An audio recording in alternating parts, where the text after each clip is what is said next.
What's up, Cerebral football fans? My name is Steven Hyder. This is Gate City Sports Channel. I know it's been a long time since we last spoke. There's a lot of topics to go over here, guys. So let me just jump right into the topics and just point out a few things that I've noticed about this Philadelphia Eagles backslide into the playoffs.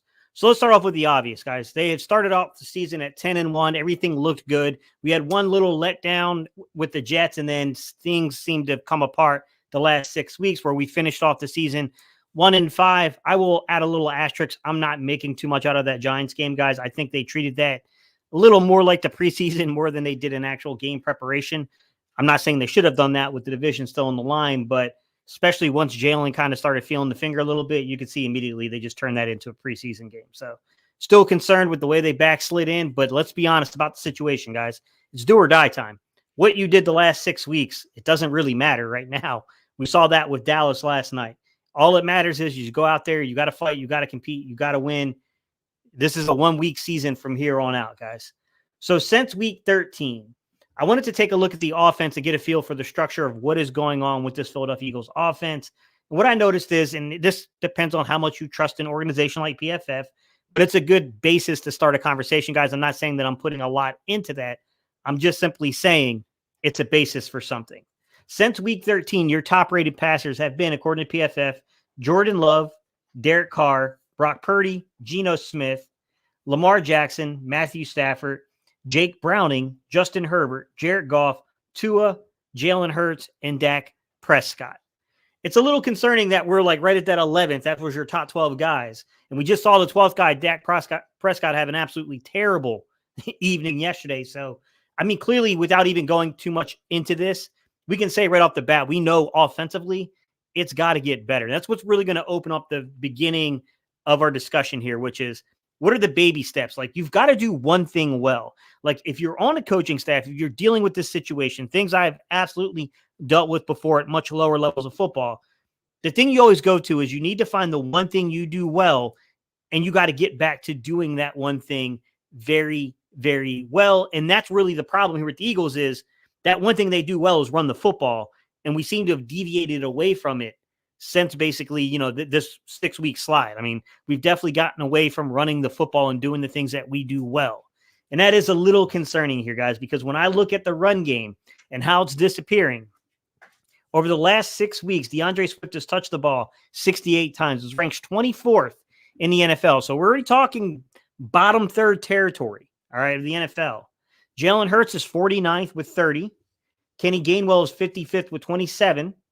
Boston Scott, 106 with 8. Rashad Penny, 115 with 6. Marcus Mariota is 123 with 5. And then DG, Dallas Goedert, got in for 1 carry somehow. It was probably some sort of screen that they counted as more so a backward pass, so they counted it as a run. If we're going to win this football game, it's got to start right there. To me, that's the one thing we've got to get on track with. That's the one thing they've got to do well. If you're a coaching staff, you've got to identify what you do well. It's running the football, get back to the basis of it. You're down A.J. Brown as it is. You're playing a team that can get pretty aggressive in the way that they play you, whether they're playing man up or zone. They'll come down and challenge you. They're really good at the second level in the run defense in terms of their linebackers, their safeties, and their corners. But I will say they can be had on the interior defensive line. We'll get into that discussion a little bit later, though. But as it pertains to the run game, creativity. That's where I want to see the creativity more than anything is get in at 12, get in at 13 personnel, go jumbo if you need to get an extra lineman on the field. We got to start pushing teams off the line of scrimmage, guys. It's been the biggest thing that's been missing from this offense. There's no physicality. I don't agree with a lot of the people out there trying to capture views right now. I really respect, Brett Coleman, but calling this offense a high school offense, bro, you never played then. I'm sorry, you haven't played. That's BS. You're trying to capture views, right? There's a lot of guys doing that right now. I think you can critique and criticize that there's a lack of creativity without having to expand to these ridiculous statements that some of these people are doing. With that said, going back to the creativity, there has to be creativity. There's got to be creativity in what we're doing with getting 12, getting 13-man personnel, and playing with the eyes of the defense, manipulating those eyes. We once were really good at doing that, right? Leaking tight ends free, making, getting us into situations with what we call pony sets, right? 21 personnel, 2 backs on the field. we've got to be a little bit more creative with this stuff, right? A little bit more consistent with that creativity, right? We've got to do that one thing well, and that one thing well has got to come from the run game. From the run game, when you start getting them really playing into the box or really bringing down that second and third level, which Tampa Bay will do to stop the run, they will start bringing in those safeties. They will start creeping up their corners and blitzing from the outside to stop the run blitz. They'll use run blitzes like that. They'll play Levante David and these linebackers. They'll get them into the gaps and try to shut this thing down. They can be had off of play action. They can be had if you facilitate everything through the running game first. And to me, if we're watching this, you've got to facilitate through the freaking run game. It has to occur from the run game. The run game has got to be the basis. We cannot flip this the way this coaching staff likes to do, which is we throw the ball early to run the ball and seal the game late. Well, you're in a rut. You're in a rut right now. That's not working. You're down one of your most elite playmakers in A.J. Brown. Simplify the offense. I put a tweet out there for you guys that follow me on Twitter. I said that really late last night that you want the solution to how to try to get this thing back on track? Simplify it. We need to do that one thing that we do well, and we need to simplify the process at which we are doing that, because simply put, over the last 6 weeks, big-time throws. What this offense is known for, right? Win the big play rate. Well, we got 5 big-time throws from Jalen Hurts over the past 6 weeks, guys. 5 of them. It's less than 1 per week, okay? You're not winning the big play rate right now, right? Teams have found out a way of keeping those safeties deep. They're playing coverage on us, and they know that we won't attack the field. We won't take what's given to us at times. We'll still try to force things, and it's working into the hands of inferior competition at times. We are allowing teams that we are better than, Arizona, Seattle, to beat us because we can not protect and basically seal off victories. When we have gotten the lead, we cannot punish teams in the fourth quarter and take it away recently. And that's part of it. And I think it's because our running game is absolutely disappearing. You look at the big play, big time throw rate. The only other top passers that are, that are around that area that are below Jalen Hurts are Justin Herbert with 3 and Derek Carr with 3. And then Goff and Jalen both had 5. Everybody else is way up in the big play rate right now. So, to me, it's disappearing from your offense because all you're trying to do is you're trying to push the ball vertically entirely too often. It's becoming very, very predictable. Even though our turnover-worthy, play rate is down, Jalen's only thrown 3 turnover-worthy passes. He still also has gotten picked off 5 times in the last 6 games. 5 touchdowns, 5 interceptions. So while the turnover-worthy passes might be down, the overall interceptions are pretty freaking high. It's mistakes, man. You got to go out there and you've got to establish an attitude. We do not need to facilitate the offense from the passing game into the running game. It needs to be vice versa. Right now, we've got to get back to the basics. We must win on first and second down. I know that we're not bad on third down. I know that I can probably mislead people by making it seem like we're terrible on third down. And that's just, truthfully, that's not what's going on. If we're being honest, in terms of getting first down percentages on third down, we're 6th overall offense in the league, right? 44.3%. Not bad, to be quite honest about it, right? With that, Jalen Hurts picks up a lot of first downs, to be honest. If you look at the top guys, the only players who have more first downs on third down right now are Jordan Love, Jake Browning, and Baker Mayfield. Those guys have 1 to 2 more first downs than Jalen's 30. And then you got Dak tied with Jalen at 30 over the last 6 weeks, guys. And then Josh Allen was right behind those guys with 29. All right. So I'm not trying to say that we're not converting on third down, but I'm saying there's easier ways of doing this. I know that it's because we kind of play 4 downs. So our goal is to kind of make third and fourth down be kind of intermediate, because if we can get within 2 yards on fourth down, really probably 3 yards if it's above the 50-yard line, we're going for it. I get that there's some strategy involved with the way they do this, but go and look at what Green Bay did to Dallas yesterday, guys. How did they absolutely destroy them offensively? Because they could not get a read on if they were running the ball or going to throw it. Jordan Love lit them up. They called a really good game against Dallas. This offense is capable of, it has the capability to do this. Sorry, I didn't mean to stutter there. This offense has the capability of doing all that. It is all there. The playmakers are there even with A.J. Brown down. Okay? The run game is there because our offensive line can get after it when it wants to. We got to get back to being physical. We got to get back to the basics, man. Just freaking run people over. Get physical down to the line of scrimmage. Let's do one freaking thing. Let's do one thing right. Just one simple thing right. One simple thing different from what we have done previously, because, bro, it's getting crazy, man. It is getting really, really crazy right now, because I just don't see I don't see what the coaching staffs are seeing at times in terms of the way they're trying to facilitate the offense, right? And I'm not critiquing anything. I'm not one of these overreactionary guys. You guys know I don't call for people to be fired. That's not my MO. I don't do that until after the season when I evaluate it. I know I came after Press Taylor's head and a few guys, but let's be real. I had my reasons for those guys. Carson Walsh in particular, man. When your head coach, your backup quarterback, your offensive coordinator, when all those dudes are going over to coach your position group, that's a problem. With that said, get back to what we do well, guys. That's offensively for me. That's what's got to happen here. Get back to the running game. Do one thing well, then build off of that. Build off of that one thing, right? Look at the way that Green Bay approached attacking Dallas and then realize that your personnel at the skill position is better than Green Bay. We have way better personnel at the skill position right now than Green Bay does. Green Bay's a young, uprising team, and I really love what Jordan Love did. That guy is good. As a good football player, Jordan Love is. They definitely know how to pick quarterbacks in Green Bay. I got to give them credit. With that said, we're capable of doing that here. We are very capable of doing that. I would love to see the Eagles get physical in this game. 12, 13 personnel. Start using, it doesn't have to be pre-snap motion. It can be post-snap motion. But we need to do things that confuse the eyes of the defense, even inside the running game. We need to keep these guys guessing if we're trying to get outside or if we're trying to set them up inside zone, power, counter, those type of things. Make this defense, this Tampa Bay defense, really try to guess what the heck it is we're trying to accomplish. Make them feel like they're always trying to play catch up to what we're doing. I don't know, guys. We'll see how it goes. I have hope that they got this together over the last 2 weeks and that they're going to come out. A.J. Brown being out is not a good thing per se, but it may be a good thing for simplifying things, right? Don't overcomplicate it. Don't try to force anything to anybody. Let's just get back to the basics, the nuts and bolts of what we do as an offense, all right? I do have some stuff set up for the defense, guys, but let me get into some comments, and then I'll go into my conversation about what I saw from the defense, and then I'll get into the matchup with Tampa Bay and what I see on the film from these guys. What's up? Always entertaining. People said they need to move on from Nick Sirianni when they lose. I'm not ready to submit that we're going to lose. I'm not moving on from Nick, man.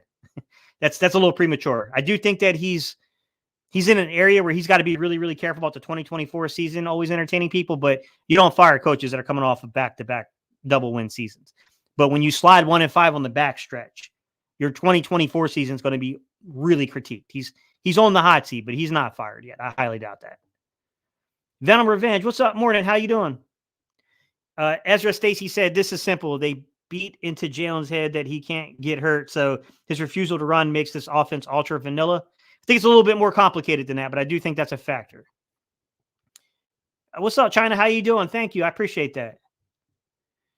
Music Lover 31 says, I also think we should try to get the aforementioned DG involved more. He's a talented tight end who can do things in the middle of the field, and that middle is basically there when they don't expect us.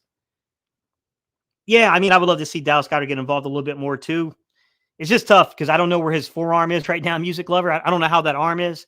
I would have supposed that maybe there's a little caution to that approach, but you're right. Right now, when you're on a 1-week season, none of that matters, right? Like everything is do or die. So, injuries are a thing. You gotta go out there at this point.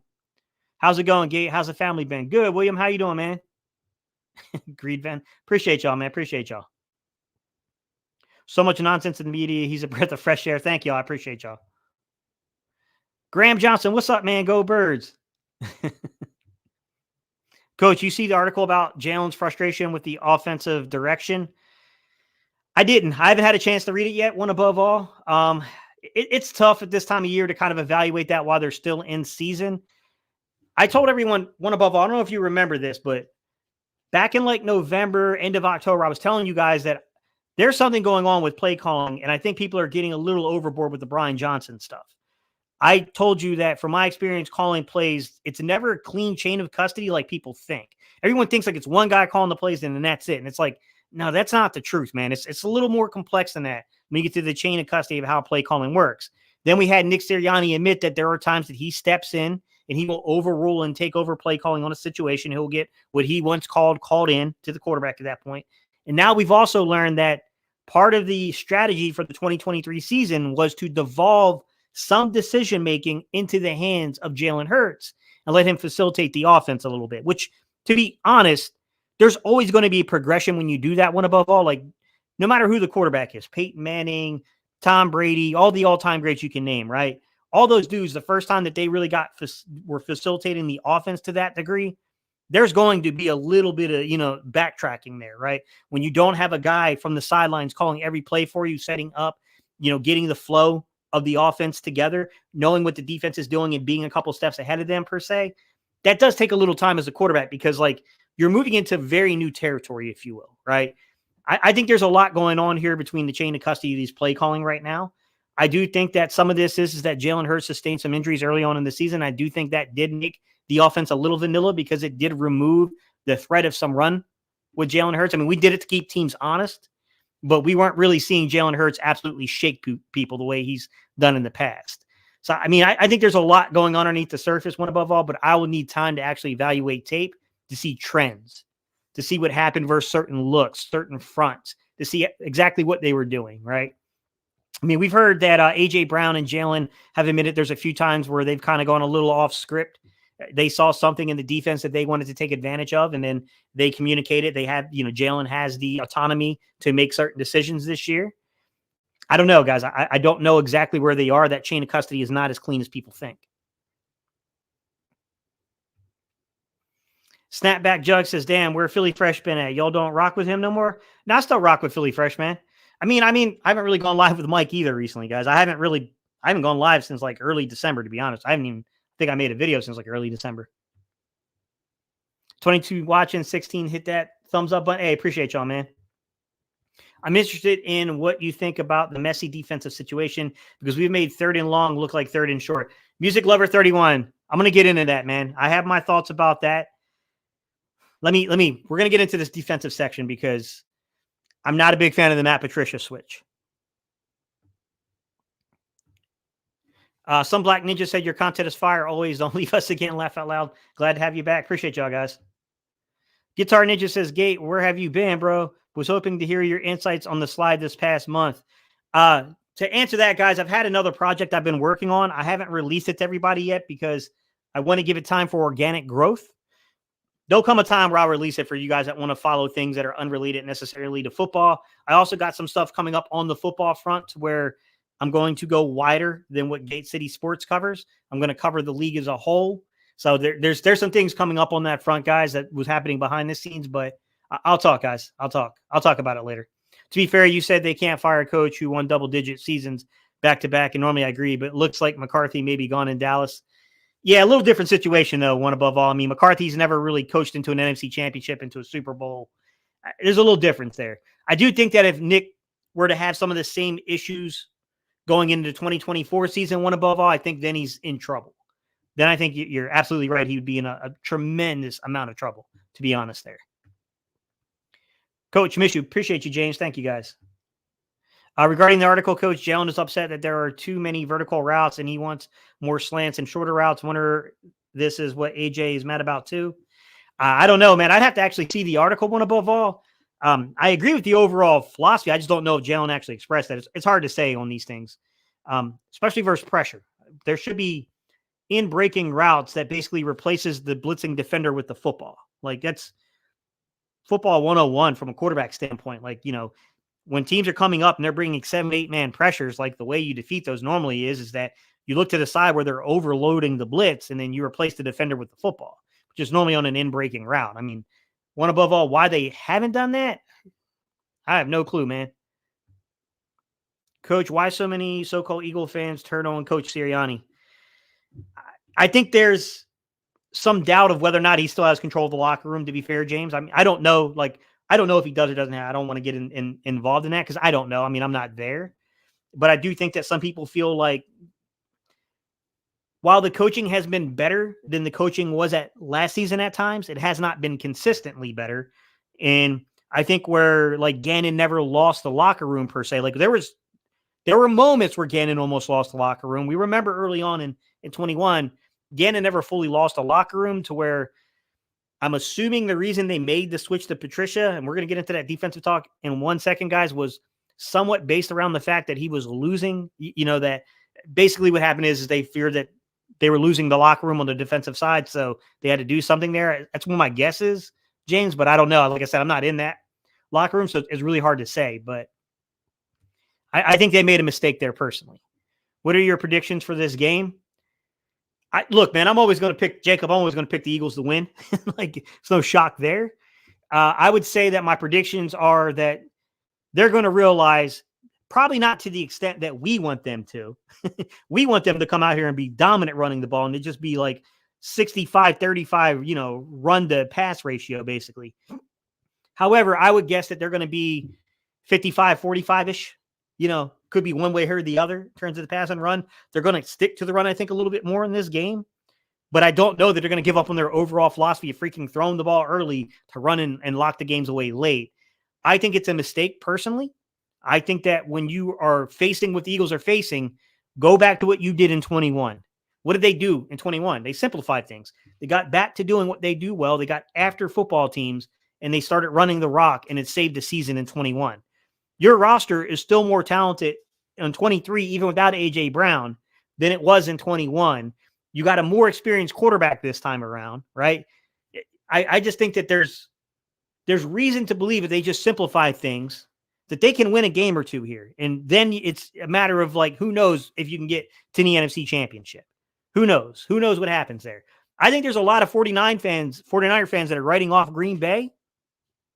Boy, Jordan Love looked good, bro.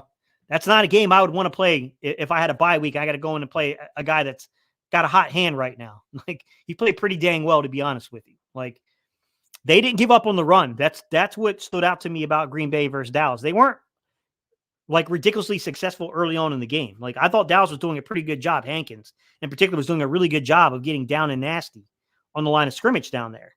But Green Bay never went away from it. And I think that's got to concern you if you're San Fran. They're like, we can't just stop them for 2-3 series and think that they're going to completely abandon the run. Like, they might stick to it. And then that gets you into that weird situation when you play a team like that. I wish the Eagles would take a page from that book, man. I feel like sometimes we're not winning on the line of scrimmage, and that is true. I get why players like Kelsey and them are saying that, but, like, you don't always win in the run game. That's not the way the run game works, right? But it's a body blow. You're constantly going to those ribs.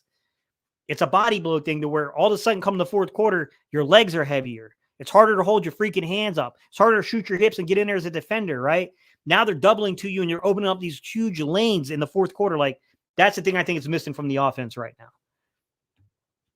Dante, what's good, man? How you doing, buddy? He said, so happy Dallas lost. I'm so hyped. Right. Takes the pressure off us a little bit. Right.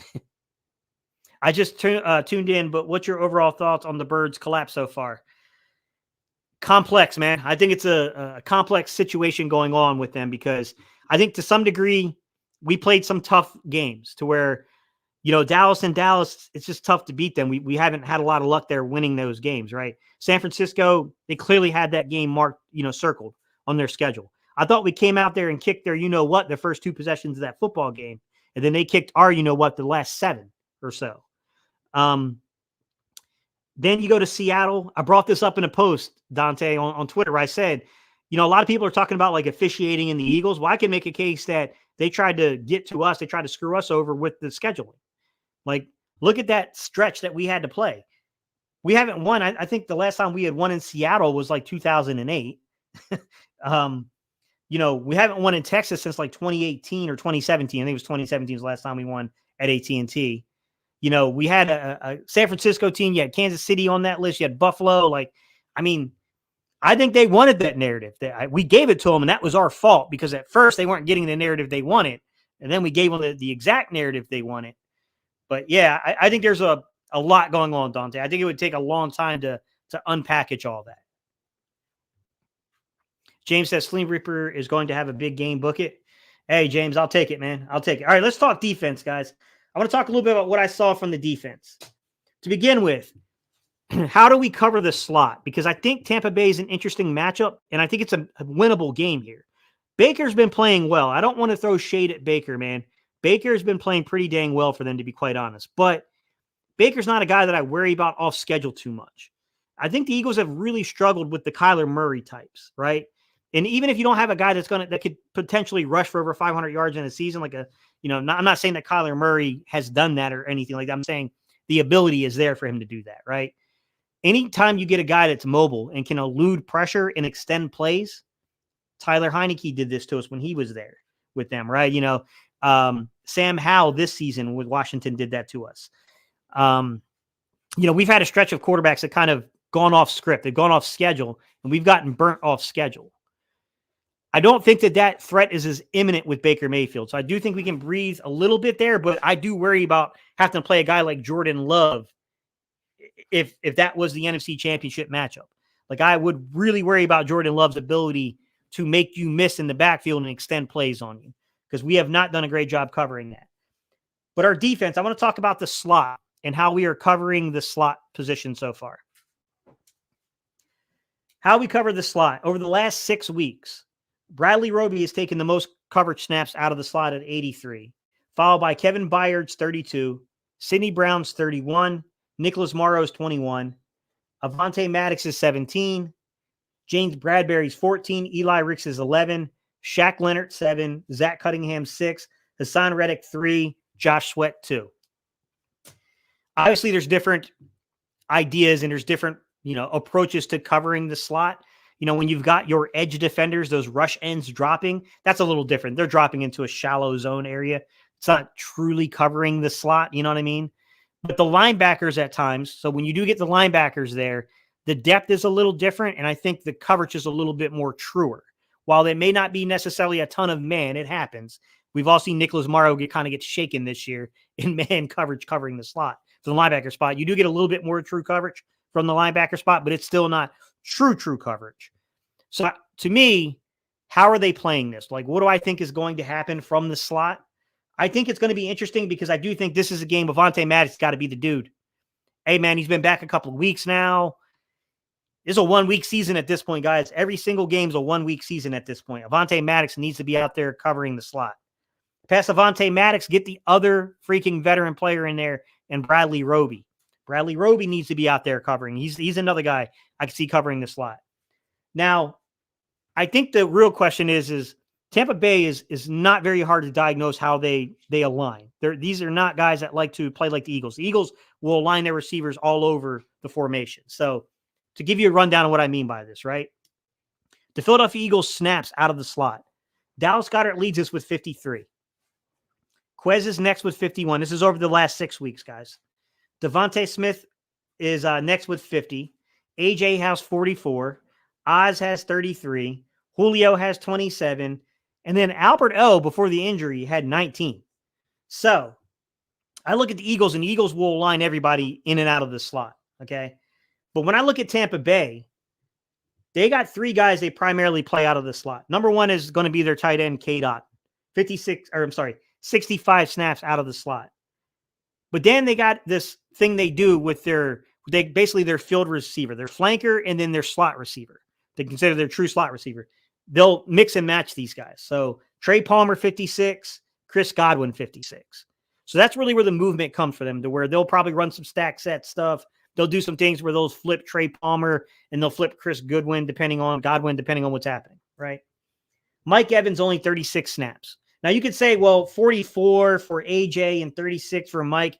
Not a huge difference in snaps, although over 6 games, there's a little bit of a difference, to be honest. I think the biggest indicator to me to know that they're doing something to us, they've picked something up on film, is if you start seeing Mike Evans go to the slot. If Mike Evans is in the slot way more than what we're expecting, that should tell you something's going on from the film, right? So then the question becomes, how do you cover the slot? Are you going to keep mixing and matching, Bradbury? I'm sorry. Are you going to keep mixing and matching Avonte Maddox and Bradley Roby, your 2 slot guys? Are you going to go to a nickel or a dime base? We should say a dime base to where you're going to bring in both slot corners. Because remind you, we don't know Reed Blankenship's status yet. He's questionable. Don't know if he's going to play or not. That's going to impact the way that we cover the slot, obviously, right? We have Josiah Scott on the practice squad. Josiah's played a little nickel. Josiah's played a little safety. Probably a guy I would call up for this game. Tristan McCollum is still on the roster. Tall guy. His brother actually, I think, plays for Tampa Bay. He's a guy that could be used here and there, but I would be interested to see if they go dime, if they use both of those slot corners a little bit. The other way you could do this is that you could say, well, they got the young guys playing. Darius Slay's coming back, okay? You got Bradbury. You got Eli Ricks. Depending if you're zoning. If you're zoning, you want Bradbury out there. If you're manning up, you want Eli Ricks. You want a little bit more foot speed there. You want a guy who's a little bit more willing to challenge at the line of scrimmage. you could use your corners if you got Mike Evans going in there and mixing up between zone and man and who you play there. And then you're going to take Eli Ricks on the outside to carry the outside. You're going to take Bradbury on the outside to carry the outside, or you're going to take Keely Ringo on the outside to cover the outside. Like, just depends on how you want to match it up, right? The matchup of how you bring in your corners, basically. That's going to be an interesting one to me, is like how they play this. Like, are they going to go dime and play both nickel corners? Are they going to mix things up with the secondary, continue to play some of the younger guys on the outside and maybe kick Bradbury in? Maybe kick Eli Ricks in?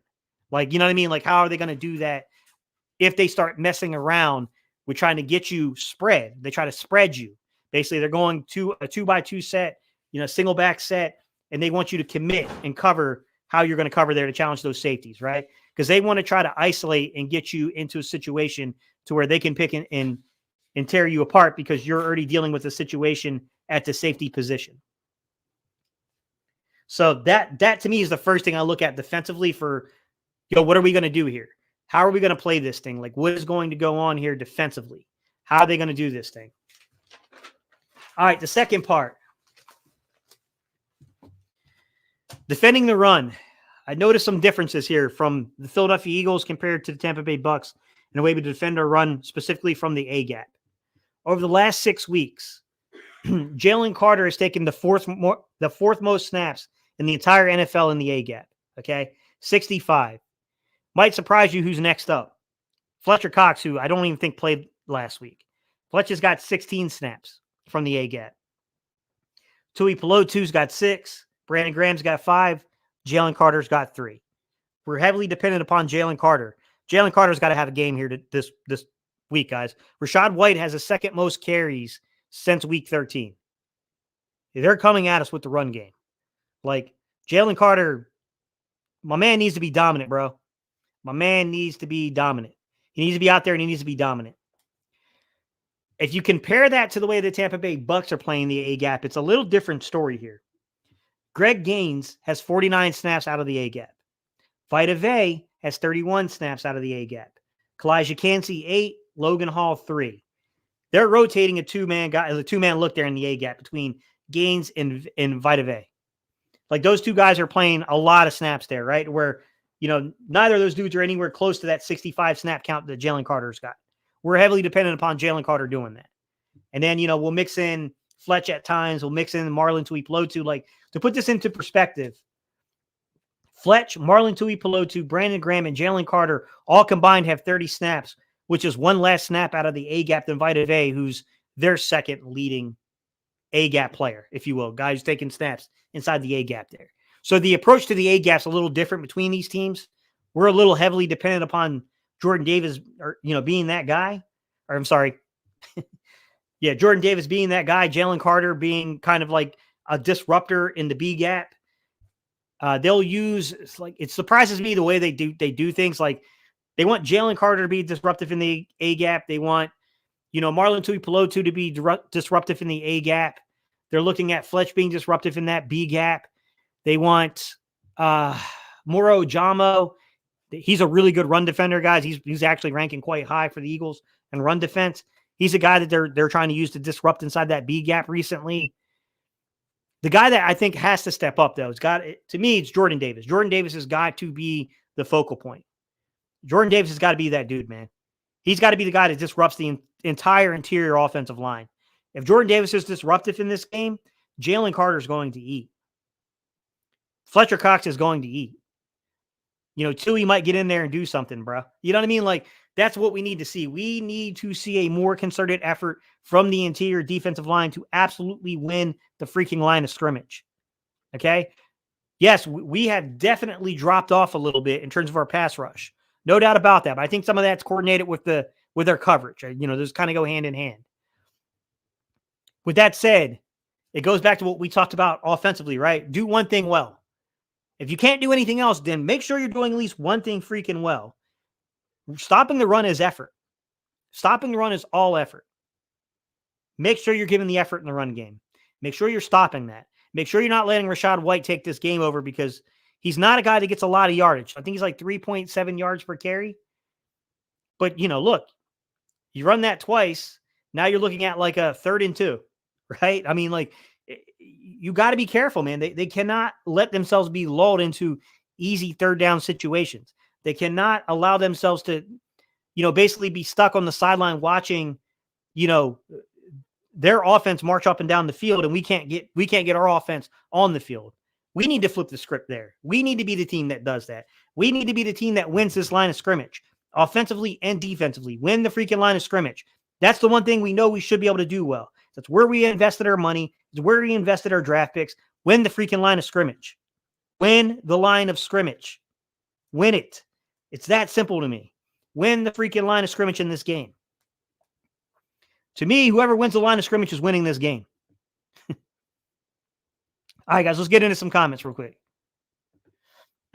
Eagles fan said, watch the Bucs game from earlier in the year. Desai ran all kinds of stunts, and it gave the Bucs O-line fits. They couldn't block Carter, and now Fletch. We need to repeat, Eagles fan. We need to win the line of scrimmage. Gates, who do you think would be a good defensive coordinator? Tough to say, man. I got to see who would be available right now. I don't know who's going to be available, to be quite honest. I think they made a big mistake at what they did this season. I think they should have let Desai figure things out. I know that there were some reports that the players weren't there with him, but I feel like we took the thing that surprises me is they stripped Desai of play calling following the bye week, and they gave it on third down. They stripped him of play calling on third down after the bye week. What team did Patricia shut down on third down to make them think that they should give him full play calling responsibility? That one I'll never understand, guys. I don't know what the heck they were thinking there. To me, that one makes no sense. I'm not saying Desai was great, but I think Desai at least had some net positives.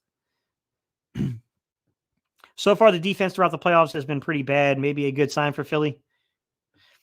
Well, I'll say it's a good sign, Jacob, in the fact that they're playing younger guys. I'd rather take my cuts and deal with this situation now with the young guys to, number one, evaluate your roster, but number two, to gain experience. What you don't want is to head into the next season having no idea what you got defensively. At least we know where some of these young guys need to develop, right? We know where some of these young guys need to get better at. We've had a chance to actually see a lot of the young guys play, which is somewhat nice. Now, getting carved up and not being able to get off the field on third down, not as nice. That kind of sucks. This feels like, what's up, Connected Dots? This feels like Sirianni is holding the team hostage with the offense from the advice Andy gave him about never relinquishing play calling, but I think this game is where they finally let Swift and Penny run. Hey, man, I hope you're right, Connected Dots. I hope they get really physical on both sides of the football this game. This is the team that we sealed the game away with a 9-minute offensive sequence, a possession. 9 minutes of the fourth quarter absolutely took them apart. Don't let up. Do not let up on this team. Get down there in the trenches and destroy them. What's up, Antonio? How you doing, man? So on one hand, you like the young defensive backs, but on the other hand, I can see us trading for one and forgetting about them. Dante, I think it depends upon how they feel, but you could be right, Dante. I don't know. I mean, it's hard to say how the front office feels about things, right? I thought Kaylee Ringo, I knew Kaylee Ringo was going to eventually get beat, Dante. I knew he was kind of living a little dangerously on the outside, but I do think he's played surprisingly well when he got called upon. Like, when I first saw that was the move, I was like, oh boy, this might get a little rough here. He played pretty dang well, man. I mean, he has not been the guy that I've been concerned about at all. Eagles Playbook Podcast said, what's good, Gay City? Man, I'm hanging in there. How about you, man? Hey, Gates, hope everything is good, but is Jalen's confidence shaken? What's up, Taekwondo TV? I think this will tell us a lot, right? This is a team that said he can't read defenses. This is a team that kicked our you-know-what in 2021. Does this team got any pride left? Does this team have a heart? I think we're going to find out a lot of answers, Taekwondo TV. I think we're going to find a lot of answers out in this game. I'm hopeful that somewhere in there is still a dog, someone that's tired of being kicked, someone who's being tired of being kicked in the corner and is about to come out fighting. I'm hopeful. I wouldn't put my money there right now, though, Taekwondo TV. Destro9, what's good, man? Says, thought Slade was playing. From what I heard, I don't know. I mean, he was a full participant. So we'll have to say, I think you might be confusing what we're talking about, though. We're talking about the way that they may cover the slot. Now, if you're asking, might they carry Slade to the slot? I think it depends. I mean, if they want to lock Slade, they could do that, Destro, to where maybe they lock Slay up one-on-one throughout the game and they carry him, they could do that. If they want to do that on Mike Evans, that could be a play that they take. You know what I mean? That'll alleviate some of the pressure. So they could. That could be a possibility. Dante Hill says we have to figure out a way to get this D-line going and play more press and risk the big play, but we already giving up the big play. Roji says, Gate, where have you been, bro? Yeah, I've been working on a side project, guys. I'm going to announce it to everybody. Right now is not the time. I'm still trying to build it. I want to get organic growth. If you come upon it organically, don't worry, guys. You're fine. But I don't want to flood everybody into it. I want to see it grow organically. But I'll announce it to everybody once I've had a chance to put in a little bit more work to it. Casey, I'm glad you're back. Philadelphia Eagles, listen to him. I don't think they're going to listen to me unspoken. Brandon says, we definitely need to use more 5-man fronts.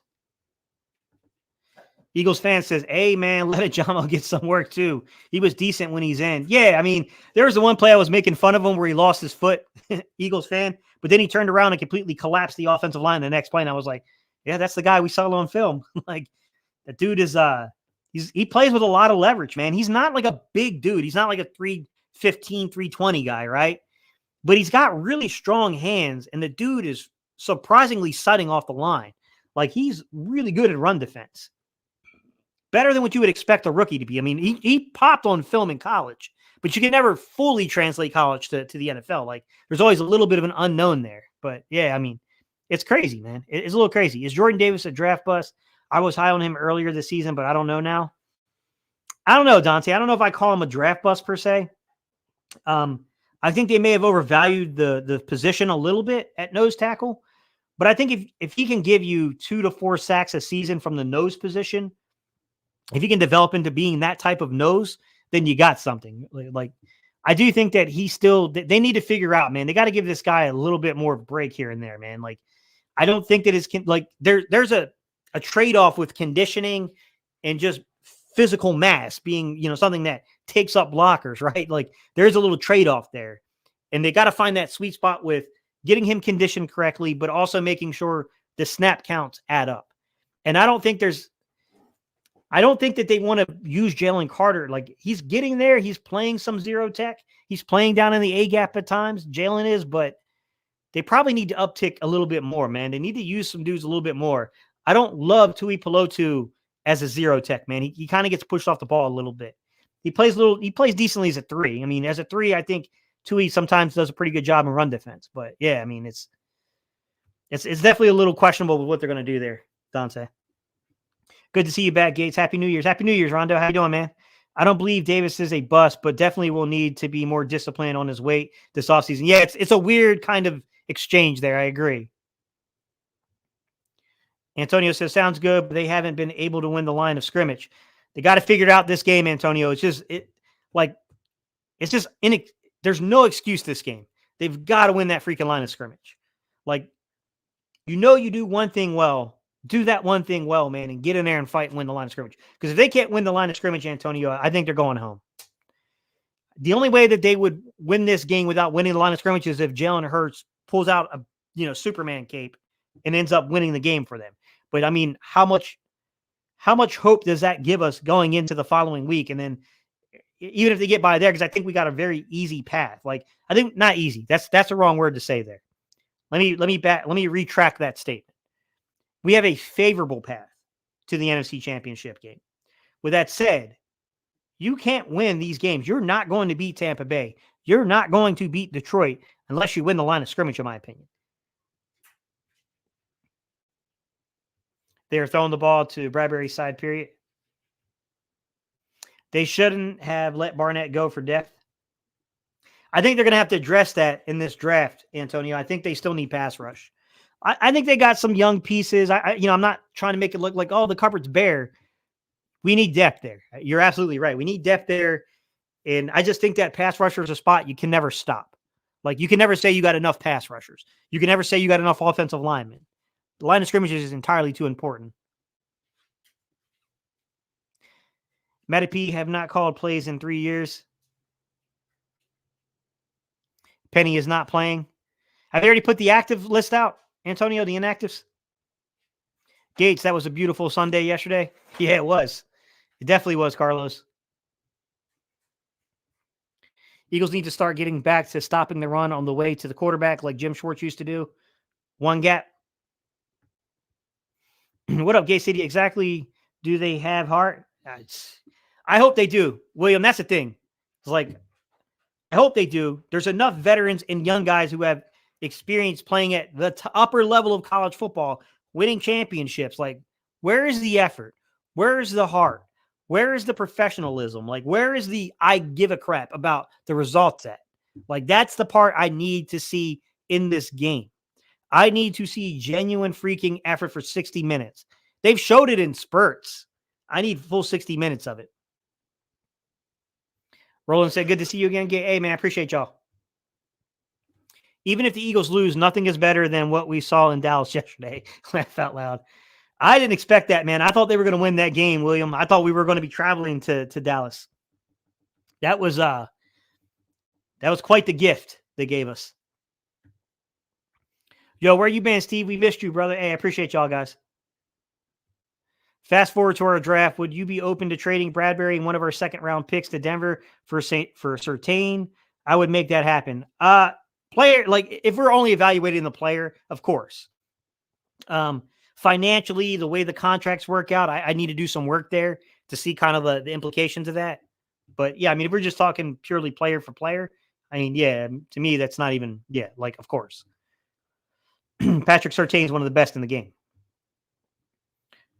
Dante said, so what are your thoughts on Howie, linebacker and DB strategy? Just signed free agents and late picks. It's cheap, but it's costly. Yeah, we got burnt with the depth. I think the depth burnt us more than anything this season, Dante.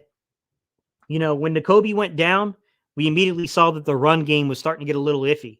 It lasted. It sustained a little while, but there was a big difference with N'Kobe in there in terms of the run defense. I don't know what the solution is there, Dante. I don't know if they need to bubble wrap that man. I don't know, but I can tell you straightforward, there's a difference in terms of our run defense from the second level when N'Kobe's in there mixed in with Zach Cunningham. Those two guys get after it. Okay, I think Nicholas Morrow is decent.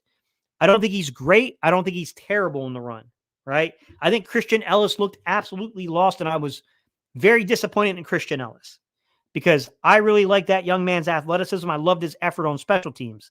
However, you can't get taken to school the way he got taken to school in the run game.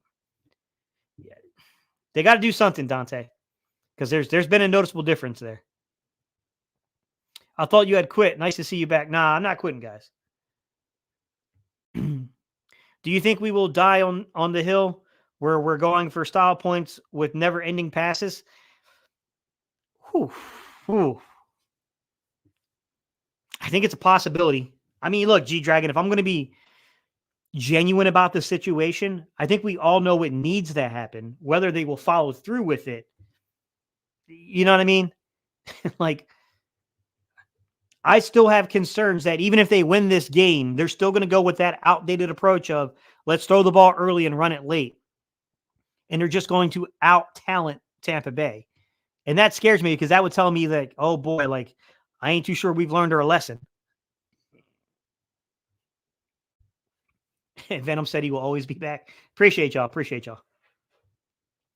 Dante said Nolan Smith to linebacker and draft another D lineman. I like that, man. I talked about it earlier. I thought Nolan Smith had the movement ability when I did his draft video to be a linebacker. Like, he had some of the movement skills that you see from the linebacker spot. I don't know if they're going to permanently play him as off ball, but I definitely think he's a guy that you should be more creative with. He's a guy that lining him up over the A gap, you know, letting him play a little off ball from time to time, making it kind of like, where's Waldo? Like, where's Nolan Smith at? Where are they lining him up this game? I do think that would be advantageous. Slim Reaper, what's good, man? He says, sup, Gate. Do you think we'll see more Smitty in the slot tonight with AJ out? We're definitely going to see a lot of press coverage. Hopefully they go spread to run offensively. Yeah, I mean, even if you look at his total snap numbers from the slot and kind of the way they played him over the last 6 weeks, Smitty is still, he's third. He's one snap behind Quez Watkins. Quez has got 51 snaps. Smitty's got 50. DG's got the most on the team with 53. So, yeah, I think you're going to see him out of the slot a little bit. I think it'll be interesting to see how they play that boundary side. Are they going to play Julio up there? Like, how are they going to do that? Like, how's that going to impact us?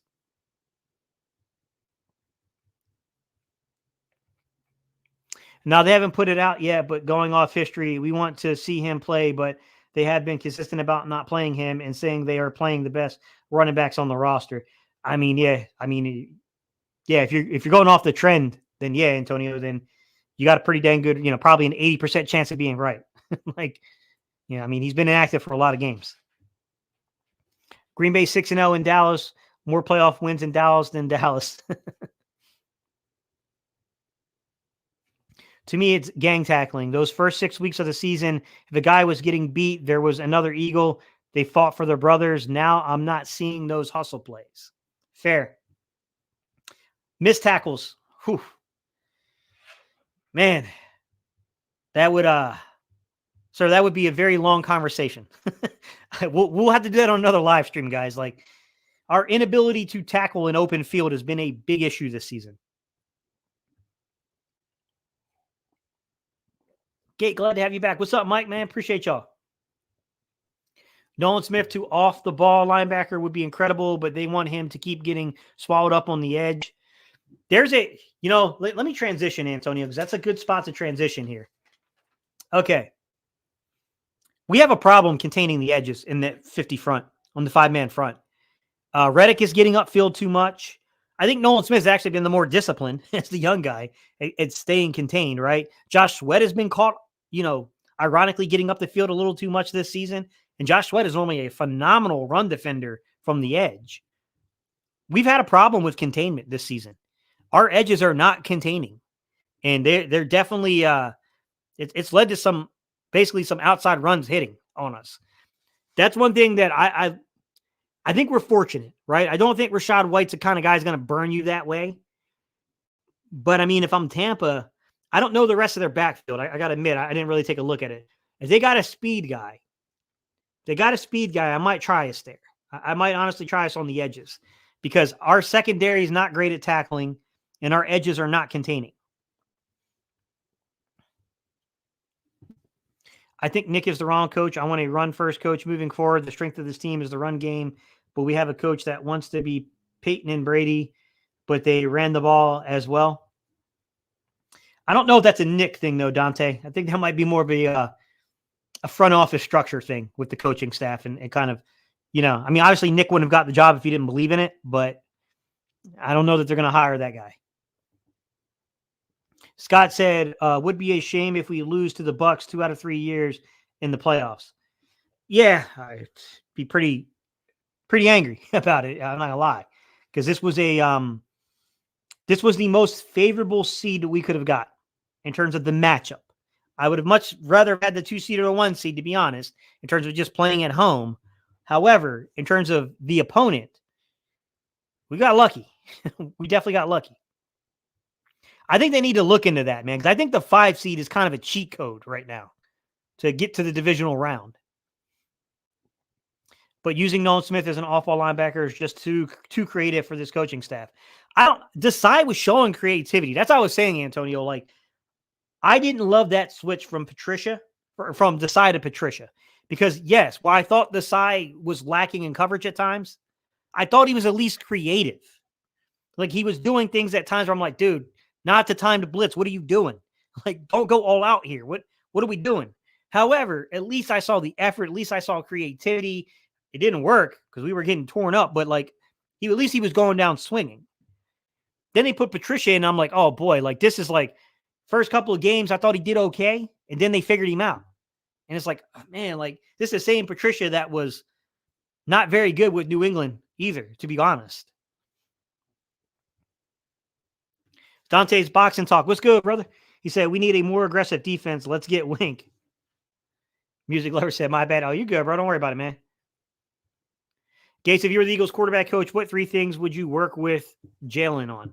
So that's kind of tough as a quarterback coach on the team because really and honestly, you're facilitating comfort for the quarterback in that role. I think what you're asking is more like if I had him as a client in the offseason, Like if he was inside one of my camps, what would I work with him on? I think the first thing is that they got to work with him on just basically reading coverage and being decisive. I think he does a good job of reading it, but there's some decisiveness that needs to happen against leverage. Like there are times where leverage can cause Jalen to hold the ball. It's kind of reared its ugly head back up again this season a little bit. That indecisiveness in terms of the leverage that corners play on him at times. I think he's got to get back to that comfort zone, right? And that one you could put on the quarterback coach a little bit, right? Because it is your job to get him comfortable. It's not your job to necessarily train him at each look at coverage outside of the film, right? But it is your job to discuss why he's uncomfortable against certain leverages and then try to figure out how we get him comfortable versus those leverages. And I think that's one thing that has been happening throughout. Number two, we got to discuss the big play rate. And I don't know what you can do as a quarterback coach, and I don't know what you can do necessarily in terms of like being a camp, someone that's running a camp, if you're working with them in terms of your camp, because some of this is based upon the offense. It's the philosophy. It's the big play rate crap that they run, Dante. But we definitely miss checkdowns that could have huge gainers, checkdowns that if someone breaks a tackle, it's 30, 40 yards worth of, yardage there for the taking. I don't think it's to the extent of what we saw with Carson Wentz. I mean, the Carson Wentz thing, it got to the point of where I was ready to just close my eyes during the game because I couldn't watch that crap anymore. I mean, it got to the point with Carson Wentz that we couldn't even hit a screen pass. We had running backs that wouldn't even get the proper depth because they weren't used to it.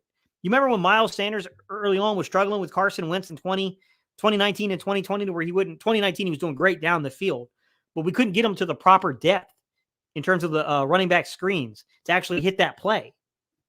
It's stuff like that was driving me crazy with that offense. And this offense is just that the opportunities are there, but we don't always take them at times because we're so focused on winning that stupid big play rate at times.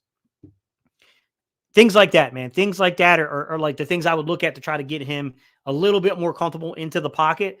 The third thing is more of a coaching standpoint, which is they have got to find a way of building in breaking routes versus pressure. There has got to be in breaking routes versus 7-8 man pressures. It is ridiculous for teams to drop 3 or 4 into coverage and come at us that way and not have a simple see defender, see overloaded side of the blitz and replace defender with football.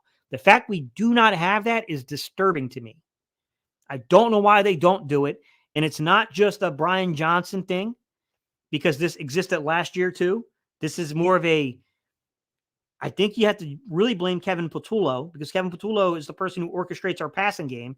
He's the guy that really coordinates the RPO stuff. To be honest, that's his specialty. Something's got to change there, man. They have got to simplify things versus pressure. It is ridiculous how difficult we make things look versus pressure.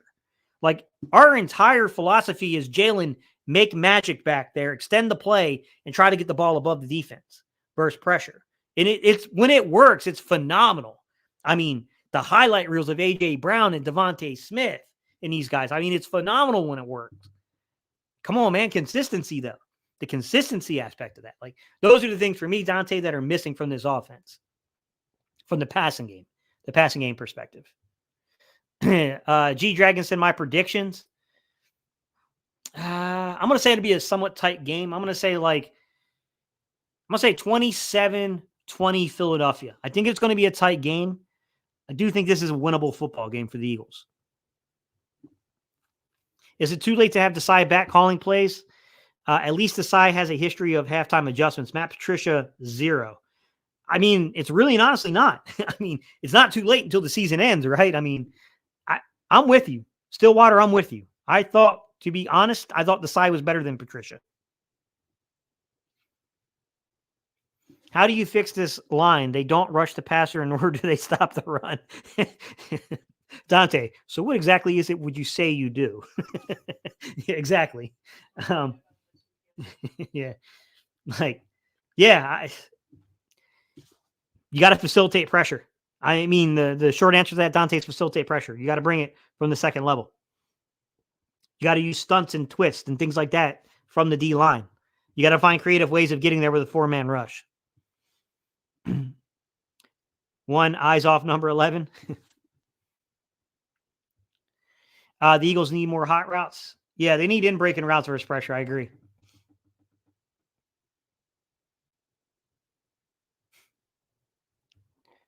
Dante's Boxing Talk says we need more emotion and misdirection in our offense. We're too vanilla.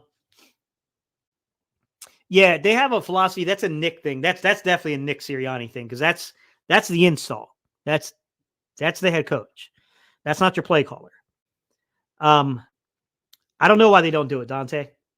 I don't know. I mean, even post snap, you don't have to do it pre snap, right?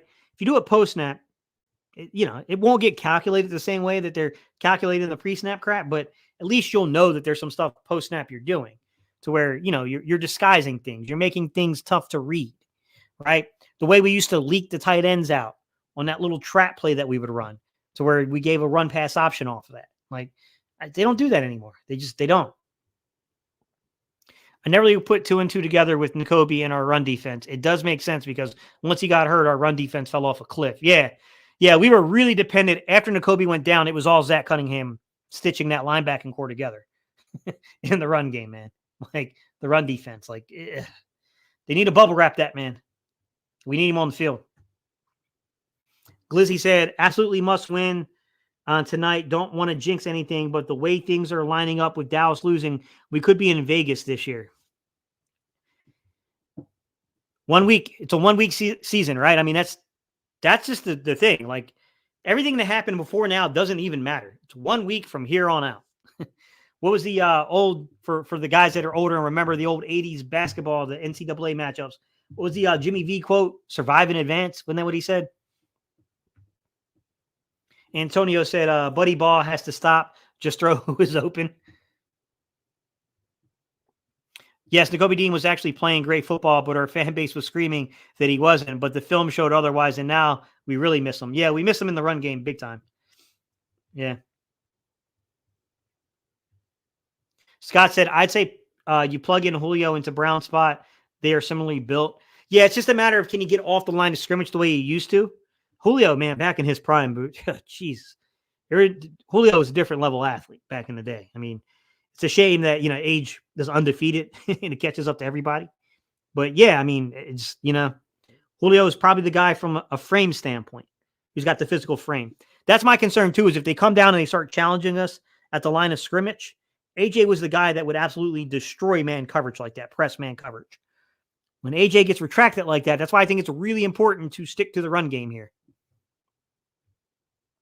Speaking of RPO with the officials calling illegal players downfield, do you think it changes this offensive scheme? I think it changed the league. The league's RPO usage went down. Yeah, I mean, absolutely. Remember 2021, the amount of illegal man down the field calls we got in the red zone off of RPO plays. And what's interesting to me is I think the rule is technically 1.5 yards now, not 3, but they're really unpredictable in when they're going to call it. Because I've watched other teams and like they're clearly 3-4 yards down the field. I'm like, hey man, your center's like, I mean, he's almost touching the goal line. Like that's definitely a legal man down the field. But yeah, I mean, they're really, really freaking unpredictable with when they do it in terms of the call. Dante say Dean and Trotter hope they are our linebackers next year, and Wink calling the defense laugh out loud. Yeah, I don't know who's going to be available for defensive coordinator.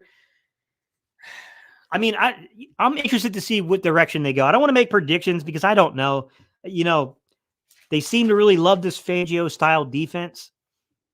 With that said, maybe they look at this season and they say, you know what? Maybe we need a fresh approach. Maybe we need a different scheme brought in here. We'll have to see. I can't predict it, guys. We only know what they've done over the past few years, and there's definitely a preference towards those Fangio style. I hope the answer isn't to just keep Matt Patricia there because I know you can make an argument that Matt Patricia was here for the install. Matt Patricia is an experienced play caller, but you can say, but this isn't necessarily his defense. He did not create the install. He assisted in the install, and that's different. I get that argument. I do. I'm not a huge Matt Patricia guy, man. Maybe it's just because I'm a little cold on Matt Patricia, so maybe I'm not giving him a fair shake at this, but I don't know, guys. I don't know, Dante. Maybe I'm partial there. I don't know. I don't know. I don't know how to feel about that because I think they just need something different. Why was Green Bay able to go up and down on the Cowboys defense when Hurts could not in the second game? Play calling Hurts, not trusting his protection, and bailing out too early. What's up, Richie MC? I just think Green Bay did a good job of mixing up past the run. Personally, I think that they had Dallas on their heels all game long with trying to predict when the game was going to be, when it was going to be a pass, when it was going to be a run. It's something I leaned into earlier on in this live stream where I talked about we've got to get back to the basics. We've got to win the line of scrimmage. And, you look at what Green Bay did to Dallas. This team has better skill position players than Green Bay. This team is fully capable of doing that. Just got to commit to it. That's the other side of it, right? They need to commit to actually doing that, and they haven't. Dante says, I want Jim back. Yeah, the late Jim Johnson, man. Dean and Trotter will be small, but aggressive at least. Stillwater said, why is Derek Barnett more successful with the Texans scheme or something else? I think to some extent that he just wasn't in love with the role here. I don't think he was giving it his all. You know what I mean? Like, I think it's part of the reason why they traded or cut him. I think they actually cut him, if I'm not mistaken. Is he wasn't giving us anything. He was pretty much, you know what I mean? Like, nothing you can do there. I just don't think he was giving us his all, Stillwater. I don't think that's, I think it's more effort. You know what I mean? Like, I think he likes to roll more on the Texans, more playing time. Antonio said, I've never been a Matt Patricia fan. Jim Becca's defense got shredded on Saturday. He said, oh, sorry, wrong Jim. Yeah, I think he was talking about Jim Johnson. Just knowing some of these guys like Dante and them, they're around my age. So they're they kind of go through those, Buddy Ryan days, and they go into the Jim Johnson days of the early 2000s.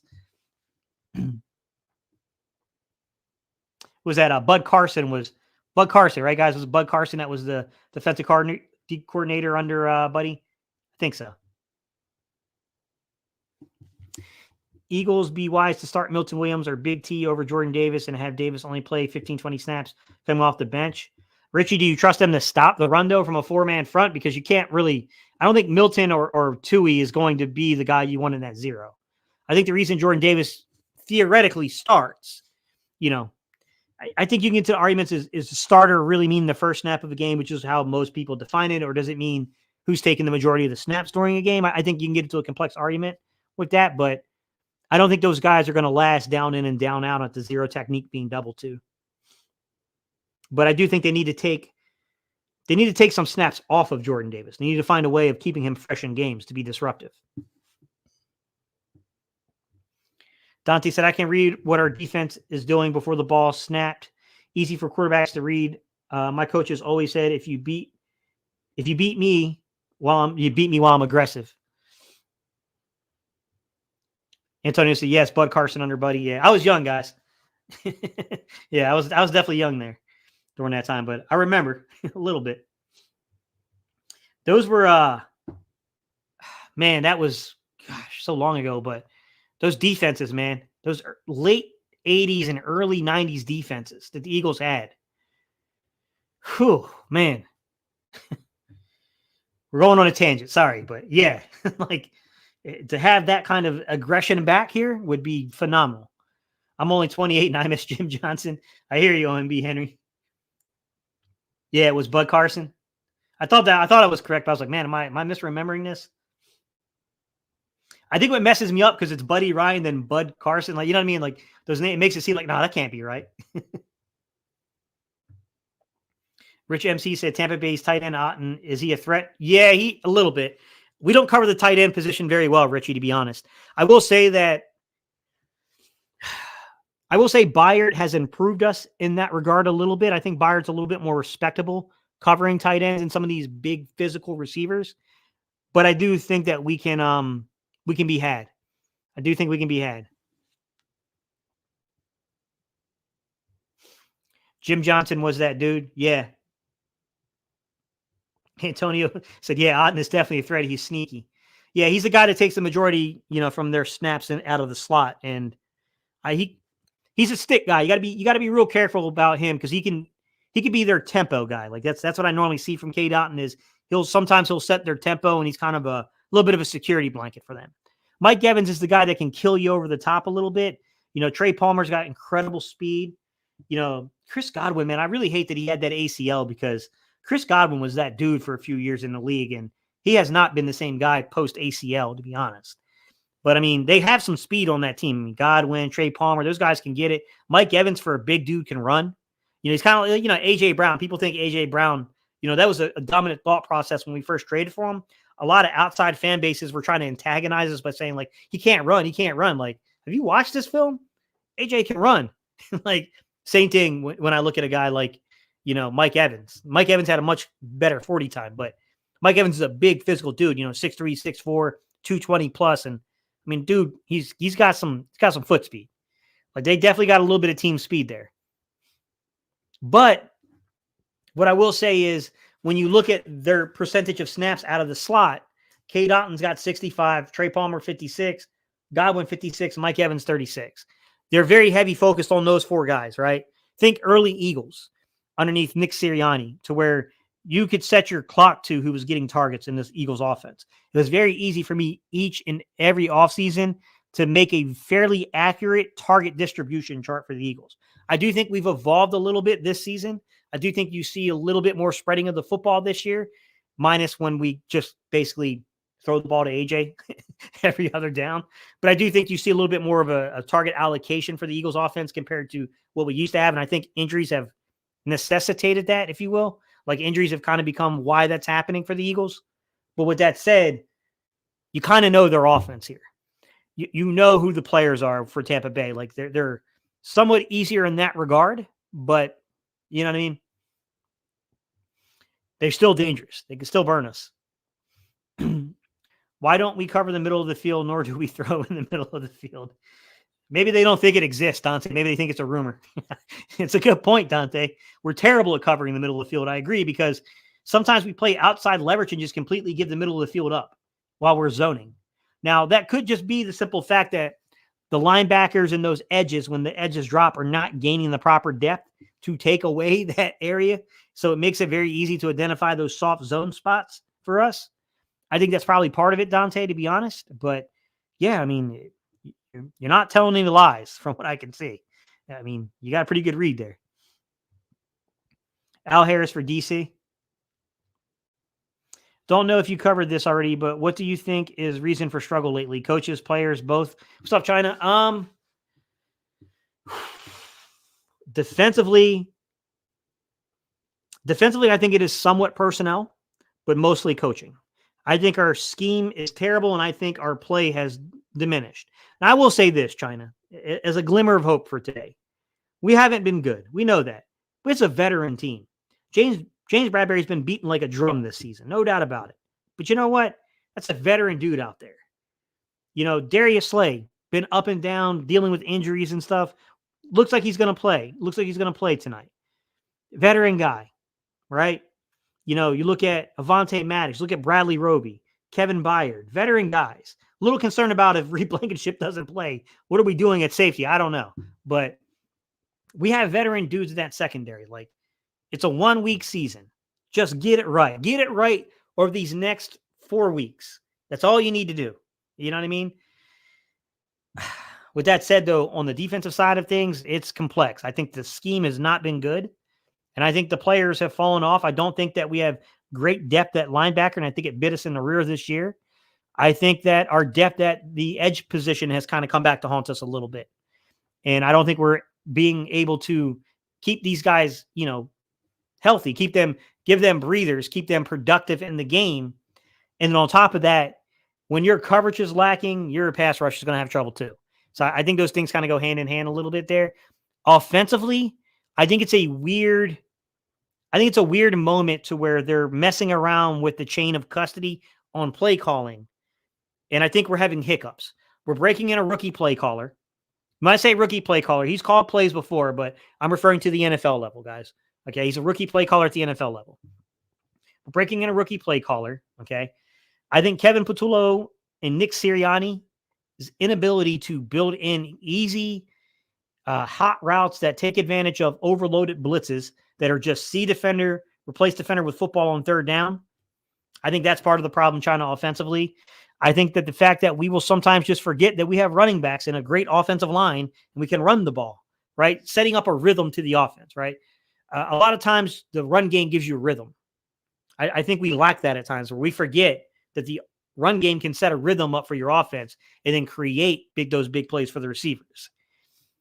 I think it's things like that, China. I think both sides of the ball, it's a little different of what's happening, but it's a little bit of mix of all those things together. Who's coaching the DBs? They look lost out there. Ringo and Brown can be good at athleticism to our secondary. I should know this, Dante, because I did a video on them. Oh, man. I don't remember off the top of my head, Dante. That's bad. I should know this. It was Denard Wilson's guy. It was Denard Wilson's assistant DB back coach. He took over DB back coach. Well, they have different coaches now. Like, that's another thing we could talk about, Dante, is there too many chefs in the kitchen on the defensive side of the ball? I do think that could be, you know what I mean, something we could talk about and say that perhaps McDonald, DK McDonald. And then there's another guy coaching. So you got DK McDonald. Hang on. There's another guy that has say in the secondary as well. Ronnell Williams coaches the nickel cornerbacks. And then you got Jeremiah Washburn doing the ends and the outside linebackers, which obviously that coordinates to some of the coverage stuff as well. Paganetti, I think, is – oh, no, he's tight end. That's right. He's doing tight ends this year. So, yeah, I mean, I think there's sometimes maybe just one too many, you know, chefs in the kitchen when it comes to the defense. Matt Patricia, Sean Desai. Just give it to one guy, man, and live and die with what happens there. That's the way I always like to do it. Who would you add the wide receiver to? Who would you put at the wide receiver to? Oz, Julio, Quez, Covey? Great question, Richie. I think it would have to be by what I'm trying to accomplish from a package standpoint. If I need a big physical presence out there on the boundary, I think you got to play Julio as the boundary side kind of X-line wide receiver. Quez can take some snaps there, but I do think that Quez would work better as maybe coming in and playing that flanker role, playing outside on the flanker when you want to move Smitty inside. Covey, I'd like to see Covey get a little bit more opportunity. I don't think he's going to be the starter. I don't think that's how they're going to do that, Richie, to be honest, but I do think Covey's been pretty dang good at that wide receiver screen. He's been the only guy I've seen kind of get positive yardage. I mean, maybe he's got a little role carved out like that. I mean, Coach, do you think the Eagles should have kept Denard Wilson and made him the DC instead of Desai? I actually didn't hate Desai, but James, I was pretty clear that I thought that Denard Wilson should have gotten hired. Now, I know that they probably looked at it like, okay, we're not changing anything up. Denard Wilson is not necessarily a Vic Fangio guy. I thought Denard Wilson was very smart. I thought the players loved Denard Wilson. I thought that should have been the guy, James. I'm going to have to stick to it because you guys could easily go back and pull videos for the summer where I said that was my choice. Listening gate, but not with much in the way of optimism.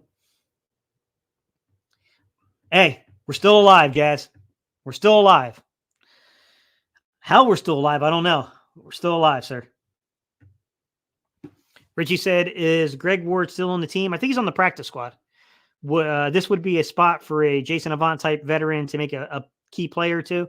Yeah, a guy that can read zone and fit the zone correctly. Al Harris or Seth Joyner for defensive coordinator. Covey to the house, book it. I'll take it, James. That would be awesome. Our defense has looked glaringly confused at times. What is the cause? Youth inside of zone coverage, in my opinion, Stillwater. I used to have this saying a few years ago for my old school guys. They already know this saying because they've been around with me for a while. But Sidney Jones was really good in man coverage for the Eagles. He played a lot better when you put him in man. But I used to have this saying when they played him in zone, when Sidney is stinking, Sidney is stinking. Younger guys struggle in zone coverage because there's a lot to know, especially when you're mixing in and it's not just, spot dropping. We're not just dropping to a spot and playing zone there, right? When there is some sort of a match concept to the zone coverage responsibility, Like when there is some confusion where teams are running stacks at that zone. I think that youth sometimes kind of bites us a little bit there. And we saw that earlier in the season that as soon as they plugged in Roby, immediately we were able to communicate and pass off in zone. So, I mean, yeah, I think that's got a little bit to do with it. I think as these guys get a little bit more experience, they get a little bit more time. I think we'll see, because we got some athleticism on the back end here coming. There's going to be, eventually he's going to be playing bigger roles, I think. But yeah, right now I think we're paying that startup cost, if you will. Why does it seem like we always hike the ball with 1 second left on the play clock? Whew. I got to be careful here. Stillwater. I have to be careful here because you can walk me into a situation here. I don't want to take off the coaching staff. A couple of things are at play here. Number one, they're trying to tempo things, right? They want to set tempo. Number two, you're getting the play call in too late. You're making your adjustments too late to the play call from what you see from the defense. Something's happening. Either you're trying to set tempo through play clock, or your play call is coming in too late, or you're taking entirely too long to adjust to what the defense is showing you once you get out there with your play call. It's got to be somewhere in that realm. It could be nefarious in terms of like the play call is coming in too late, or we're failing to quickly adjust to what the defense is presenting us, or it could be something is just like, oh, they're just trying to control tempo. It probably is very situational with what's really happening there, to be honest. China said, I'm a new sports fan, so I love to hear you break down stuff like this. I'm still optimistic even about this squad. Hey, I'm with you, China. I'm with you. I'm optimistic too. I mean, until we're eliminated, we still got a shot. Got to go out there and win this line of scrimmage, though. We shouldn't have never let Wilson just go. I didn't get that one either, Dante. It was like they felt like he would be a disruption. I don't get that. Like, you brought in Matt Patricia. That wasn't a disruption. Like, come on. I didn't get that one either, Dante. I'm not going to defend that one. I thought that was a weird one as well. I really, really liked Denard Wilson a lot. I was not a fan of that move.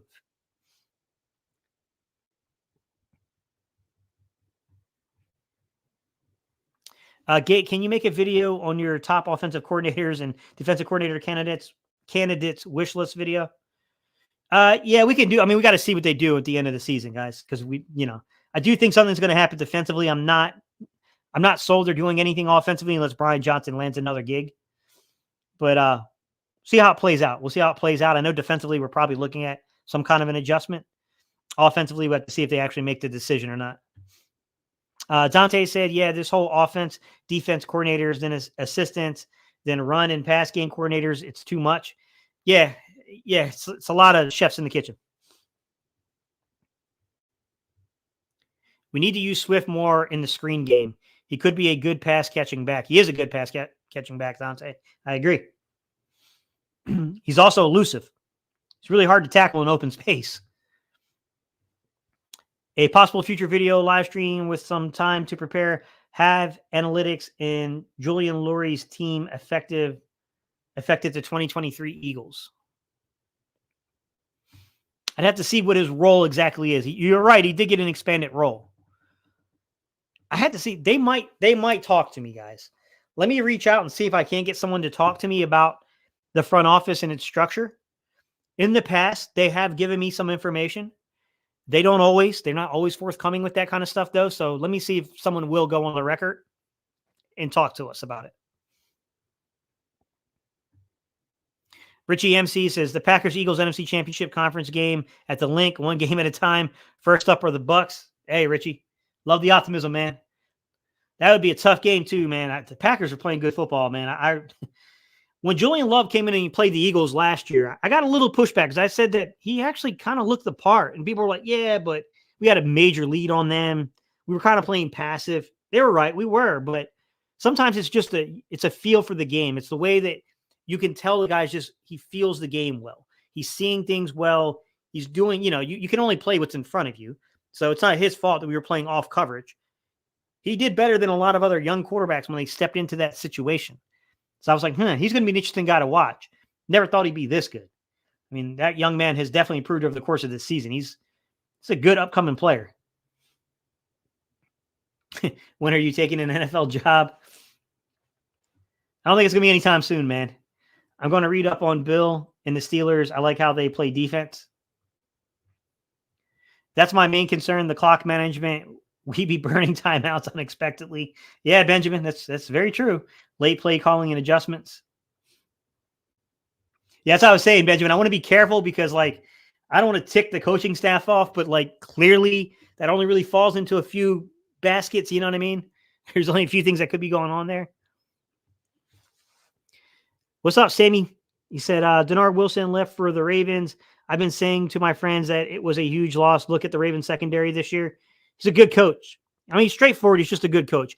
I don't know that he would have made a great coordinator. I mean, no one knows that, but I thought he should have gotten a shot. I thought the players respected him. They loved him. I thought he was at least creative enough. I don't know what was said in the interview. I'm hoping they learned a lesson, Sammy. I'm hoping they learned a lesson this year about the way that they look at that defense. We were a top pass D last year with Denard Wilson as a defensive backs coach.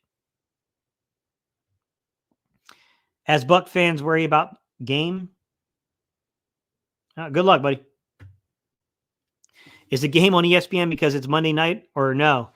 I'm not sure. I have YouTube TV, so I just kind of always go to that. Let me see if I take a look for you and see where it's at. See if it tells me. See TV and streaming. Yeah, it's on TV options say ABC and ESPN.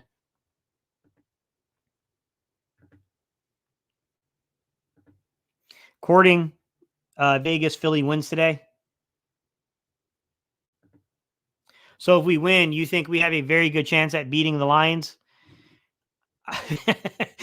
Jose, very good is that's a tricky word, sir. I think that you have to win the line of scrimmage against the Bucks. You have to win the line of scrimmage against the Lions. If you fail to win the line of scrimmage versus the Bucks and the Lions, I don't think you're winning those football games. I just don't. Very good.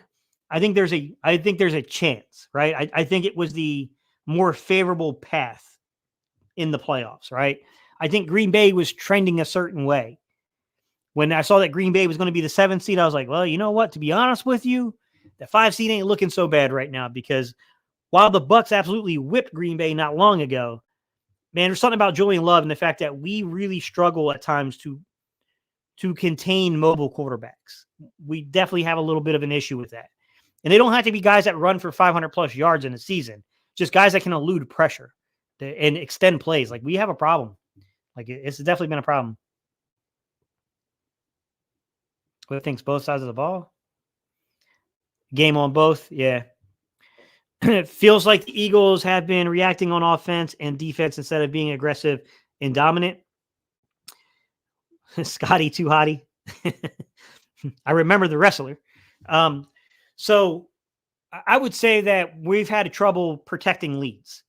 The last time I saw a convincing win was the Tampa Bay game, to where we basically ate up 9 minutes of clock versus the Bucks in the run game, basically winning the line of scrimmage.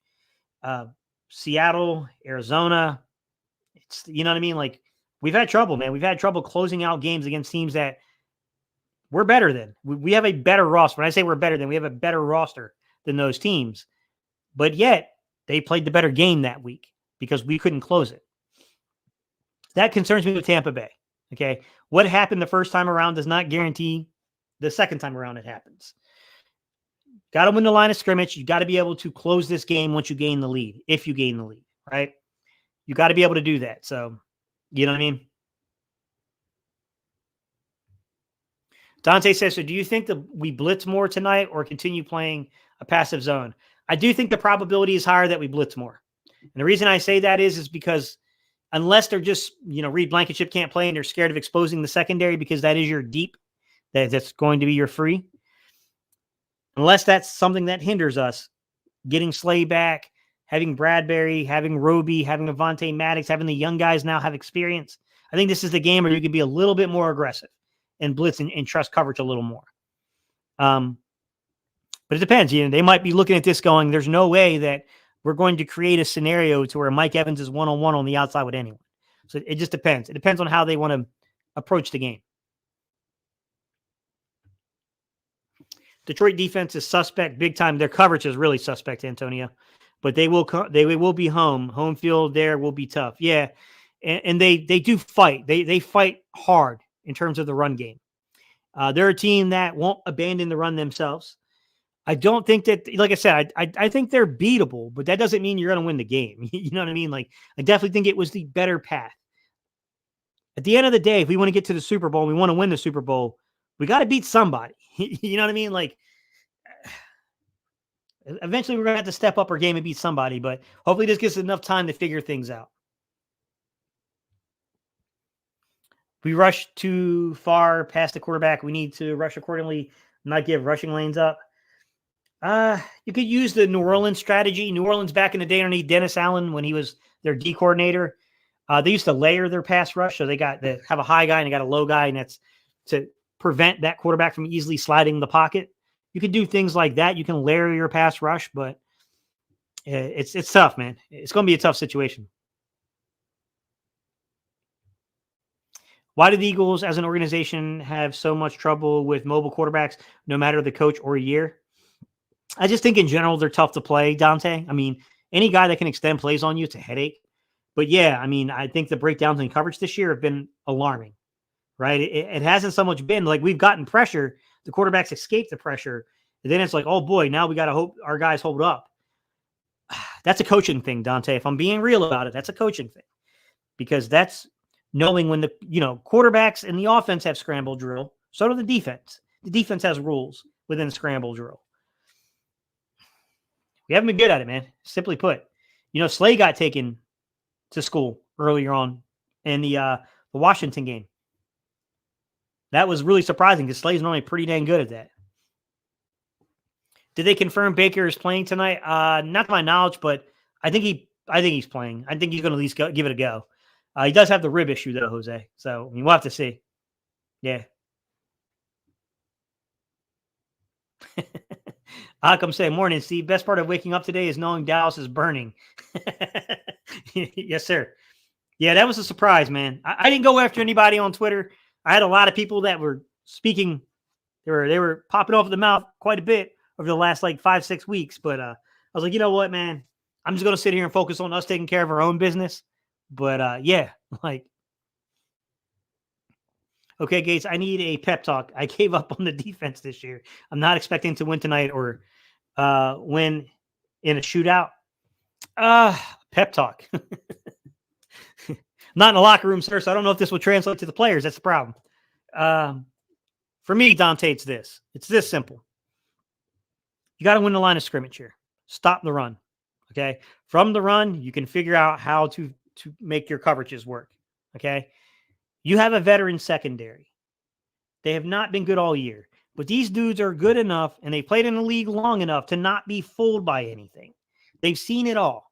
What offensive concept, I should say, has Darius Slay, James Bradbury, Kevin Byard, Avonte Maddox, and Bradley Roby never seen before? I mean, at this point, what are they really going to do to you that you've never seen before, right? Just play to your ability. That's all that needs to happen in the secondary. And you got to fight inside the box. I just feel like once teams get +1 on us in the running game, we have been in trouble this year. Straightforward. Jordan Davis, when they double to Jordan Davis, for you know what's sake, just win your matchup, Fletch. Just win your matchup, Jalen Milton Williams. Get in there and disrupt the play. I do think that this is an opportunity here. That interior offensive line is not the best we've played this year. There's an opportunity to win. However, nobody's giving you anything. Ain't nothing going to get handed to you this time of year. You want it, you got to go take it. That's something we have not seen this team do this season. Go out there and take a football game. Go take the game. Take the game away. When's the last time we won by double digits, guys? How long ago was that? Does this team have heart or doesn't it? It's that simple to me. Is there a heartbeat inside of this football team or not? Because right now, I have not seen the heartbeat. Show me it still exists. Show me you have pride. Show me you have passion. Show me you're still a professional athlete and you know dang right well what time it is once January hits. Because right now, all we have is a bunch of reasons to doubt it. It's on them, man. Dante, there's nothing you and I can do. It's all on the players. Make the tackles when it is in front of you. Just make the tackle. Hold up a sign. Dante says, just tackle. At Gate City Sports, is Nick Sirianni playing for his job tonight? I mean, potentially, Cameron. I mean, there's no way of knowing what the front office truly thinks. I would be suspicious that they would make that move this soon. But if he loses this game tonight, and it's been 2 out of 3 years, there was a first-round exit, you combine that with a Super Bowl run, we know it's the capabilities are there for him. So I think the question you'd have to ask yourself is, why did the locker room get lost? Can the locker room be regained? And is Nick the guy to regain the locker room again? He gained the locker room in 2021 and 2022. That's why we were able to not crap the bed in the 21 season and actually make a playoff appearance, even though we got smacked in the playoffs. And it's why we were able to make a serious run in 22. Is he that guy in 24? That's really the question they have to answer, Cameron. I mean, I wouldn't be shocked if they don't bring players in. And so far, Nick has had the support of the players. What happens behind closed doors, man? You know what I mean? Like, I think they might consult some of the veteran guys. Troy Willow said Dallas turned it off in the playoffs. I saw we turn it on. I may be alone, but we all we need. We're still in it. That's bottom line, Troy Will. We're still in this. We still got a shot. Will the scheme allow for them to challenge some of the wide receivers off the line of scrimmage? Stop playing so soft.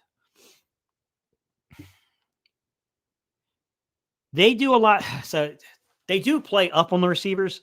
Occam, they do this. It's part of the Fangio style of defense, to where they'll play off coverage on one side and they'll play up on the other. But they're playing press, but it's not man press. It's sometimes they're bailing, but a lot of times what it is just mirror. It's a mirror technique. So you're just mirroring what the receiver does. And to be honest with you, we have not done a great job mirroring at times. Be fair, Bradbury's off that mirror technique. Bradbury's had some issues this year. I will say that once we put some youth in there, these guys seem to have, the athleticism made it a little harder on teams to beat us that way. The defensive ends are not setting the edge. My bad, Scotty. They're pushing too far upfield. We've been getting burned on the edges a lot. Yeah, we kind of talked about that earlier, where I was talking about the run game and run defense in particular, and I said that we've been susceptible to the outside for two big reasons. Number one, our defensive ends or edges are losing containment in the 50 front. But number two, our secondary doesn't want to tackle at times. I will say that Kelly Ringo, my man's a player. He'll come up and hit. Sidney Brown, my guy's a player. He'll come up and hit. These dudes need to learn how to wrap and tackle, though. Too much shoulder. Way too much shoulder, right? Reed Blankenship will come up and hit. Guys got to learn to wrap up, though. Troll said I say. All right, guys. It has been an hour and 37 minutes. I'm going to jump off here, guys. I appreciate y'all joining in and talking. We will have another video this week. I'll probably do another live stream where we will talk about the results of the game. I'll try to get some study in to see exactly what happens, what the differences are, what the differences were not, if it goes the wrong way. We're in the game. That's all that matters, guys. We have a chance. We have a chance. We got this game and a potential matchup with Detroit. These are winnable football games. Doesn't guarantee we're going to win them, but these are winnable games. These are teams that we should be able to compete with. I desperately want to shut 49er fans up. Trust me, I want to shut them up. Nothing more I would like to shut them up. But you know what? I got to see a fight before I can even say anything. I need to see this team show me some fight. You know what I mean? Show me some fight. That's what I want to see. I'm going to get this comment in from Occam, because we talked about this earlier, Occam. I want to see a lot of 12 personnel and them to use some pony sets to running backs. Occam, you should go back to the beginning of the video. You'll get a kick out of that, because I talked about getting into 12 and 13 personnel, maybe even going jumbo with an extra lineman to do that. And I also talked about using pony and then even using some pistol out of pony, so that way they can't cue in on what we're doing. We did talk about that at the beginning. It's interesting you said that, because I'm 100% in agreement, sir. All right, y'all. I appreciate y'all's time and attention, guys, and let's go Birds, man. If you guys are on Twitter, I'll probably be on Twitter with some comments. I'll tell you what I see from the game. So if you guys want to follow on Twitter, guys, I'll definitely give you some updates in terms of offensively, defensively, what I'm seeing during the game. All right, y'all. Peace. I'm out of here.